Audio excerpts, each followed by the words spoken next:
Welcome to this edition of the Head to Head Podcast. I'm your host, Cam McKinney, and this is episode number 116 of the podcast. And in this edition of the podcast, I'm talking about the 76ers firing head coach Brett Brown after being swept out of the first round of the NBA playoffs by the Boston Celtics. Here are my opinions on the fire.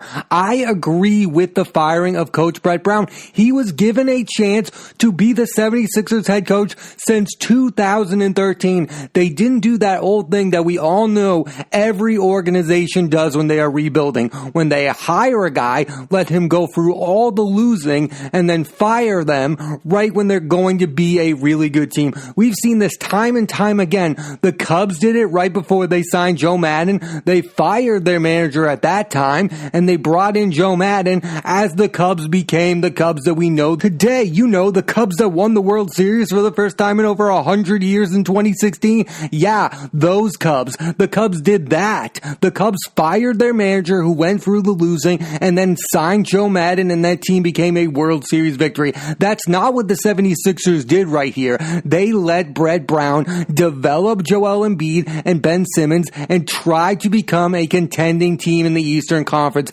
And the truth of the matter is the 76ers have not lived up to expectations. Whether or not you think that's all of Brett Brown's fault, but here's a take that I find really stupid, and I've heard this over the week about all the reactions of this firing. I've heard people say, well, the players were out of control. It's the players' fault. You know whose job it is to make sure that the players are in control? It's Brett Brown's job to make sure that the 76ers have great chemistry and that they're all on the same page. When you watch that team play basketball this year, no player is in sync with another. Joel Embiid and Ben Simmons, after years of playing together, are not on the same page. Al Horford and Joel Embiid look at like they're playing different sports at times. It doesn't even look like they're both playing basketball when they're on the floor together. Tobias Harris doesn't look like he doesn't know what his role on the team is, and that goes to the fault of the head coach. I'm sorry, maybe it's not fair that all of those things are put on the shoulders of Brett Brown, but that's the world we're living in. He was given these really good basketball players, and they haven't lived up to the hype and to the reality we all thought they should. Think about this fact. We all thought that the Philadelphia 76ers were poised to be at least a top 3 seed in the Eastern Conference. Yes, they were behind the Celtics and the Raptors, which is understandable, but you also know that they were further down in the playoff seeding than the Indiana Pacers and the Miami Heat. Two teams we all know don't have the amount of talent that's on the 76ers. The 76ers should be head and shoulders ahead of the Pacers and the Heat, and they were far behind them. The Pacers, who by the way were without Victor Oladipo most of the season, were ahead of the Philadelphia 76ers in the standings. And oh, by the way, the guy you let go, Jimmy Butler, joins the Miami Heat, and the Heat finish with a better record than you.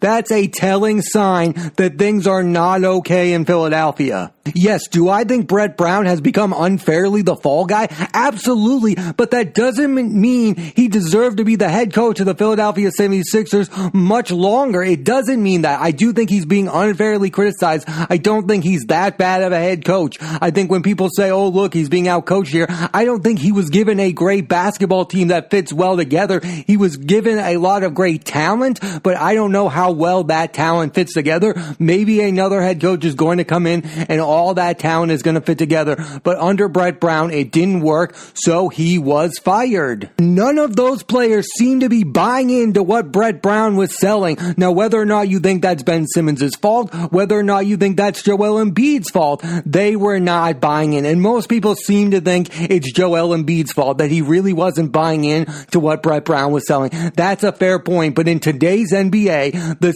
franchises are going to side with the players they've given a massive amount of money to over the head coaches.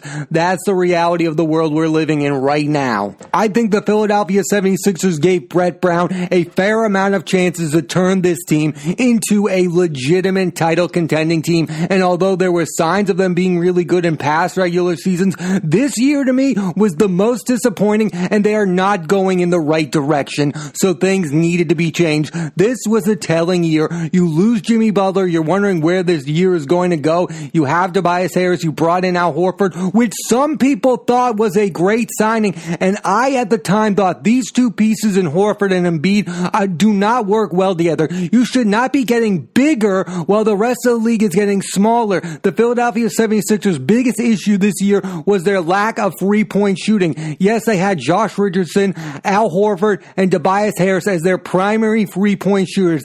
That's not good enough. The loss of JJ Redick was really felt on this team all year long. So for me, the Philadelphia 76ers at least had to make it to the second round of the postseason for Brett Brown to save his job, or at the very least go at least 7 games versus the Boston Celtics. Some people thought this was a great matchup for the Philadelphia 76ers because my Boston Celtics have absolutely no size. They have Daniel Tice and they have Enes Kanter. So of course Joel Embiid put up massive numbers against the Boston Celtics, but they didn't have the shooting to get the job done. So I think their lack of roster creation, like their roster, is partially the reason why they failed. And of course, not having Ben Simmons, this would have been a completely different series. Although I think the Celtics would have beaten the Sixers, I think it would have been way more interesting, of course, if Ben Simmons was on the court. I think this past regular season is really the thing that got Brett Brown fired. The Philadelphia 76ers were one of the worst home teams in the NBA, and they were one of the most dysfunctional franchises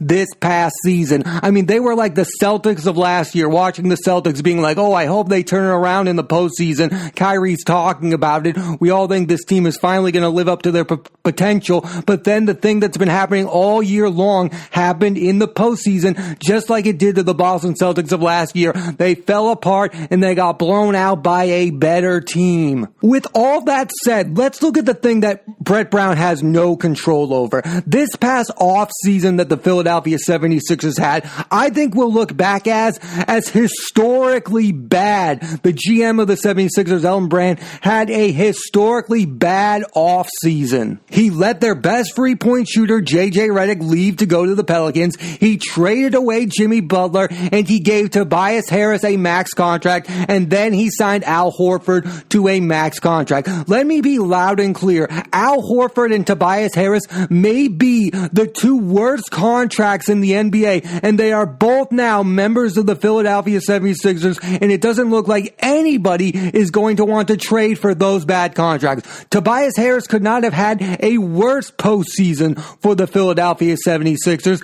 and Al Horford all year long does not fit with what the 76ers are trying to do. You know why Al Horford worked with the Boston Celtics? Because they were not relying on him to be a three-point shooter. His three-point shooting was a bonus. The Philadelphia 76ers were relying on Al Horford to be a three-point shooter, to be one of their best three-point shooters. It was never going to work out. Tobias Harris is an okay player. I think people are putting on way too much hate onto Tobias Harris. My reasoning for hating this more is the fact that they lost Jimmy Butler, because now you can see his impact on teams. When he's healthy on the Timberwolves, they were a different team. Now he goes to the Miami Heat and he basically turns a franchise around that was going nowhere. That's the impact of Jimmy Butler. It's not in the stats. He's a clutch player, and oh, by the way, he's a leader, something the Philadelphia 76ers don't seem to have right now. They lack leadership. Ben Simmons is a really good basketball player.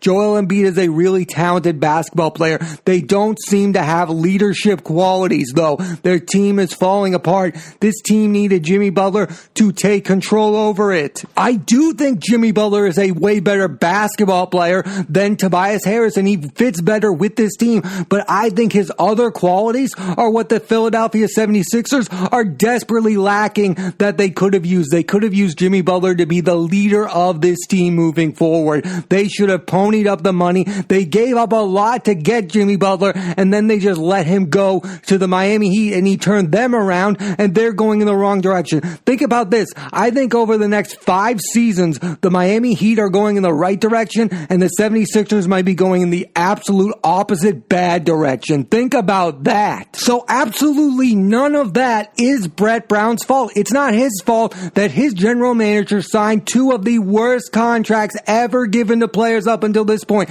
Tobias Harris is a bad contract. He's not a max player. He's a nice guy to have as your fourth option. He should have never be given a max contract. And Al Horford is an aging big man, and you already had an elite big man. Al Horford should be your fifth best player on a team. I think people looked at this roster and just thought that Al Horford was going to fit in so well. It doesn't make sense to go big in an era where everyone is going smaller and they're hitting 3-point shots at a rate that we've never seen before. And the Philadelphia 76ers' biggest issue is they can't hit threes. Joel Embiid, not a very good 3-point shooter. And as we all know, Ben Simmons does not even attempt 3-point shots. You need to get as much 3-point shooting on this roster as you humanly can. So to let go of JJ Redick is an insanely stupid move. And all those moves make me wonder if Elton Brand is even suitable to be the general manager of an NBA roster. Think about how he got this job in the first place because of the scandal that happened with Brian Colangelo. Think about maybe this team would be in the right direction if Brian Colangelo never had that stupid scandal and if he were still the GM of the Sixers, because right when that scandal started, the Sixers were headed towards the right direction, and since that, Elton Brand has made some seriously curious, stupid moves in my opinion. I mean, you can also go back to Markelle Fultz not really working out with the Sixers, and now he's with the Orlando Magic, and again, they had the number 1 overall pick, and that didn't work out. You can look at all of that. A lot of things have not gone right for the Philadelphia 76ers that Brett Brown has zero control over, but I look at it as he's been given two guys who we all think are top 20 players, and he hasn't been able to go to an Eastern Conference Finals with them in Ben Simmons and Joel Embiid. That's where he needed to go, and he didn't get that close to it. And there is one coaching decision he made this past year that I thought was maddening, and I thought, wow,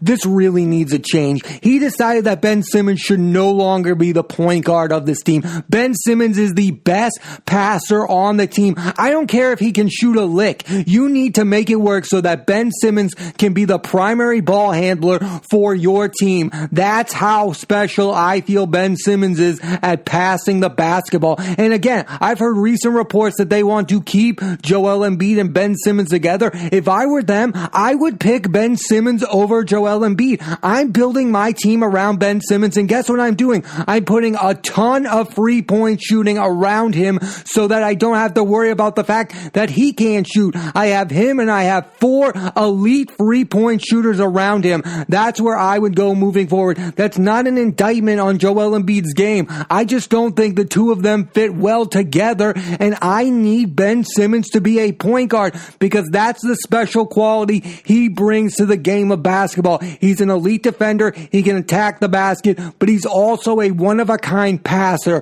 For him not to be your point guard moving forward, I think would be a ridiculously stupid move on the part of the Philadelphia 76ers. I need this guy to handle the ball as much as possible. I also just think if you look around the NBA, the perfect duo for Ben Simmons would be another wing player. Think about the dominant duos of today's NBA. You've had Dwayne Wade and LeBron. That was a fantastic duo. The duo that just swept the Sixers out of the postseason, Jaylen Brown and Jason Tatum. Wing duos are the way to go. It's the way of the future. Get Ben Simmons an elite wing player, and then you can have a special duo. I think the small man, big man duo isn't as great unless you're Anthony Davis and LeBron James. I don't think those are the duos that are winning in today's NBA. It's the Kawhi Leonards and the Paul Georges of the world. I'll put it to you this way. I think if Joel Embiid were the one who missed the entire series and not Ben Simmons, the Philadelphia 76ers might have won a game. That's how much I believe in Ben Simmons as a player and how I think he fits in today's NBA over Joel Embiid. I think Joel Embiid is one of the best big men in the NBA, but I don't know how valuable that is moving forward. It's not the big men of the NBA that are winning. If Porzingis was the one who was there and Luka Doncic was the one that was hurt, the Dallas Mavericks would not be competing against the LA Clippers right now. But because Doncic is still playing, guess what? The Mavericks are making a series out of it. That's how special these wing players are. And I'm not saying Ben Simmons is as good as Luka Doncic, but I think he has the potential to be a special, one-of-a-kind player and the kind of players that are winning in today's NBA. If this was the 1980s, the Sixers would have one of the best big men and they'd be competing for titles after titles after titles. But that's not the case. The dominant big man in the NBA is not as valuable as it was in yesteryear. That's just a fact. I'm not getting rid of Embiid because I think he's overweight or whatever. He's out of shape. I think that's all nonsense and chatter that I don't really pay attention to. I think he's a special player, but I don't think he's the type of player that can win you titles today in today's NBA. He's a fine player, and maybe if he was around a bunch of shooters, they would be a better team. But if I were going to get my pick of who I'd want to build around between Ben Simmons and Joel Embiid, I'm picking Ben Simmons all day long because I think the potential is there. And if I surround him with 4 elite 3-point shooters, part of that starting lineup moving forward, I think I would have a special team. Guess what? You can build around a guy with all shooters around him. They did that with Dwight Howard in the Orlando Magic. You don't need all 5 guys to shoot. The Philadelphia 76ers do not need Ben Simmons to be an elite 3-point shooter. What they need is to surround him with elite 3-point shooters, and they have not done that. And when they did, they got rid of them. They don't sign JJ Redick. I think my last point on the Philadelphia 76ers for this episode, and I think this is a point that I don't hear a lot of people talk about, but I did hear Mike Greenberg talk about how tanking is really bad. But guess what? The Philadelphia 76ers tried to tank. They said trust the process. They got Joel Embiid. They got Ben Simmons. They got these generational talent, and we all thought they were going to become the next big NBA team, that they were going to compete for titles after titles after titles, and that has not been the case. And I think not a lot of people will say this. I think it's good for the NBA that the Philadelphia 76ers did not become a dynasty with these 2 players. I think it's an actual good thing that this didn't work out for Brett Brown and the Philadelphia 76ers. I mean, no ill will towards them, but I think it is a good sign that tanking did not lead the Philadelphia 76ers to championship titles, because I think if it did, more teams would try to copy this formula. Oh, if we just tank, we'll get guys like Ben Simmons and Joel Embiid and compete for titles. Because yes, tanking does work. You will get those special players, but you know what works even better? Being a functional organization. The Spurs did tank for Tim Duncan, but they also had David Robinson, then they had Greg Popovich, and they became the most stable organization in the NBA. Tanking is not enough. That should be the lesson here. You can tank all you want, but if you make the wrong decisions, it's not going to work out for you. You can have Ben Simmons and Joel Embiid, but then think about all the mistakes the Philadelphia 76ers have made after that. Drafting Markelle Fultz, getting Jimmy Butler, then trading Jimmy Butler, then giving max contracts to the wrong guys like Horford and Harris. It's not, tanking isn't enough. You're not going to become a great team just because you tank for 2 All-Stars. That's not good enough. You actually need to do the work and become a functional organization, and the Philadelphia Sixers have not done that. They've become more chaotic since getting these 2 players. They thought the answers were going to be getting these star players, and it did. It did make them a better team than they were, but they became no closer to winning an NBA championship because they never became a functional organization. Think about the Pelicans. Yes, they just lost Anthony Davis and now they got Zion and things look great, but if they do the same things they did when they had Anthony Davis, then guess what? They'll lose Zion. It doesn't matter if you keep getting those special players. You need to change your ways and become a functional organization. So if the Pelicans become a functional organization, they will keep Zion Williamson and they will compete for championships. But if they do the same things and it's just all about Zion, guess what? He'll probably end up leaving the Pelicans. That's the issue with these teams. Tanking isn't the answer. It wasn't the answer for the Philadelphia 76ers, and And now they have Ben Simmons and Joel Embiid, and they're nowhere near close to winning an NBA championship. All that talk about the process and how it worked because they got these two one-of-a-kind players. Well, guess what? They didn't do the work after that. It's not enough to get Ben Simmons and Joel Embiid together on a basketball court. They needed to become a functional organization and build around these players. It's not winning the lottery. After you win the lottery, you actually have to do the work to maintain yourself as a functional basketball team, and the Philadelphia Sixers have been the opposite of that. They've been dysfunctional. And as for Embiid and Simmons, next year we're going to get the answer if Brett Brown was the issue, because if it still doesn't work out, if they get another head coach who we think of as great, and Ben Simmons and Joel Embiid don't fit well together, then guess what? It's time to move on from this duo, and I think it's already time to move on. Move on with Ben Simmons. Rethink your process and get rid of Embiid and build around Ben Simmons. Thanks for listening to this edition of the Head to Head Podcast. I'm Cam McKinney. There'll be a new episode of the podcast every Monday on Apple Podcasts and iTunes, so please rate, review, and subscribe.